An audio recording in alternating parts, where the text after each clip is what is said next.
అది గారు ఎలాగో అశ్విన్ మాట్లాడాలి but yeah thank you so much. అరే బాబు మీరేంటారు ఇంత గొడవ చేస్తున్నారు?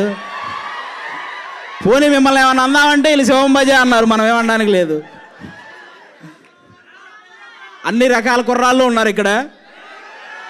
మన బాయ్స్ సినిమాలో తమనన్న లాంటి చిలిపి కుర్రాళ్ళు ఉన్నారు ఇక్కడ.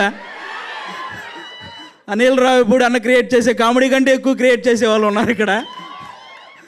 తమనన్న యాక్చువల్గా తెలుసు కదా డప్పులు ఎలా వాయిస్తారు, వెనక మొత్తం ఆర్ఆర్ కొట్టేటప్పుడు దానికంటే ఎక్కువ వాయిస్తున్నారు యాంకర్కి మీరు ఇందాటి నుంచి. అలా వాళ్ళు ఉన్నారు. మన రాజుగారి గదిలో అశ్విన్ అన్న కంటే భయంకరమైన వాళ్ళు ఉన్నారు ఇంకా ఇక్కడ కుర్రాళ్ళు, తెలుస్తుంది మిమ్మల్ని అందరం చూస్తుంటే. సరే మీరంతా మా ఈ సినిమా చూడండి. ఈరోజు మాకు ఇక్కడికి ఎవరైతే ఈ సినిమాని గెస్ట్లుగా వచ్చారో, నాకు తెలిసి ఇండస్ట్రీలో ఏ చిన్న సినిమా అయినా పెద్ద సినిమా అయినా మనకి రీసెంట్ టైమ్స్లో ఎక్కడ చూసినా గెస్ట్లుగా వీళ్ళ ముగ్గురే కనపడుతున్నారు. మీరు గమనించారో లేదో? అనిల్ రావిపూడి అన్న, విశ్వక్సేన్ అన్న, తమనన్న వీళ్ళే వస్తుంటారు. కాబట్టి ఒక పక్క బాక్స్ ఆఫీస్ బద్దలు కొట్టే డైరెక్టరు, ఇంకో పక్క బాక్సులు బద్దలు కొట్టే మ్యూజిక్ డైరెక్టరు, ఇంకో పక్క వాళ్ళిద్దరు కాంబినేషన్లో నేను ఎందుకు చేయకూడదు అనుకునే హీరో మన విశ్వక్సేన్ గారు అందరూ ఉన్నారు. కాబట్టి వాళ్ళ ముగ్గురికి థ్యాంక్ యూ.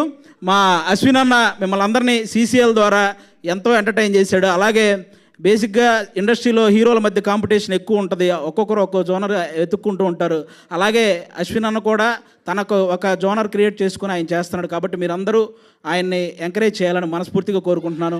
మా శివం బజే సినిమాలో కామెడీ థ్రిల్లే కాదు, కామెడీ ఉంటుంది, అలాగే డివోషనల్ మూమెంట్స్ ఉంటాయి, అలాగే మీకు కావాల్సిన ఫైట్స్ అన్ని రకాలు ఉంటాయి అన్నమాట. ఈ సినిమా మీరు కంప్లీట్గా థియేటర్లో చూసి బయటకు వచ్చిన ప్రతి ఒక్కరూ ఒక మంచి సినిమా చూసామన్న ఫీల్తో బయటకు వస్తారు. మీ టికెట్ ఖచ్చితంగా ఈ సినిమా న్యాయం చేస్తుంది. Thank you so much. Thank you ఆది గారు, thank you so much. And ఇప్పుడు శివం బజే అన్న పవర్ ప్యాక్డ్ ఫిలింతో మన ముందుకు వస్తున్న అశ్విన్ బాబు గారిని